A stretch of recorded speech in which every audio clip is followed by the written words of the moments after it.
Hi friends, welcome back to our channel. ఈరోజు morning breakfast pesarattu ఎలా చేయాలో ఈ వీడియోలో చూపిస్తానండి. ఈ పెసరట్టును మొదటిసారి చేసే వాళ్ళు కూడా చాలా పర్ఫెక్ట్గా ఈజీగా చేస్తారు. అంత సింపుల్గా ఉంటుందండి. ఇప్పుడు తయారీ విధానం చూద్దాము. ఇక్కడ నేను ఒక గ్లాస్ పెసరట్టును తీసుకున్నాను. అందులో 3 లేదా 4 టీ స్పూన్ల బియ్యాన్ని వేసుకోవాలి. బియ్యం వేసుకోవడం వలన పెసరట్టు చాలా క్రిస్పీగా ఉంటుంది. అలాగే 2 టీ స్పూన్ల మినపప్పు వేసుకోవాలి. ఈ మినపప్పు వేసుకోవడం వలన చాలా సాఫ్ట్గానే ఉంటుందండి పెసరట్టు. ఇప్పుడు వీటిని ఒక 2-3 సార్లు శుభ్రంగా కడిగిన తర్వాత పెసలు మునిగే వరకు నీళ్లు పోసి మూత పెట్టి పక్కన పెట్టేసుకోవాలి. వీటిని రాత్రి అంతా నానబెట్టుకోవాలండి. మీకు అంత టైం లేదంటే కనీసం ఒక 4-5 గంటలు నానినా సరిపోతుంది. చూడండి, ఈ విధంగా బాగా నానిన తర్వాత వీటిని మిక్సీ జార్లో వేసుకోవాలి. ఇప్పుడు ఒక 5 లేదా 6 పచ్చిమిర్చి వేసుకోవాలి. ఒక చిన్న సైజు అల్లం ముక్కను ఈ విధంగా చిన్న చిన్న ముక్కలుగా కట్ చేసి వేసేసుకోవాలి. అల్లం పచ్చిమిర్చి వేసుకోవడం వలన పెసరట్టు టేస్ట్ చాలా బాగుంటుందండి. ఇప్పుడు కొద్దిగా నీళ్లు వేసి ఇలా మెత్తని పేస్ట్గా మిక్సీ పట్టాలి. ఇదే విధంగా మిగిలిన పెసలన్నిటిని వేసుకొని మిక్సీ పట్టుకోవాలండి.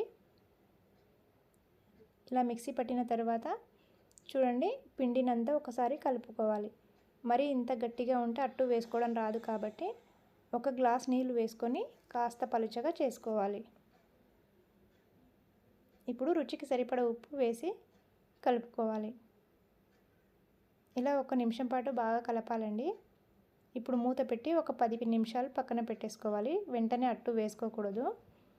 ఇలా 10 నిమిషాల తర్వాత ఒక 2 నిమిషాల పాటు ఇలా కలుపుకుంటూ ఉండాలి.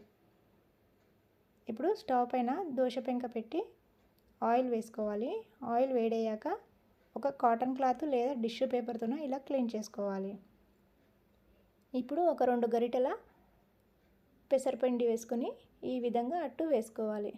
చూడండి, ఇలా మీకు ఎంత పెద్దగా కావాలంటే అంత వేసుకోవచ్చు.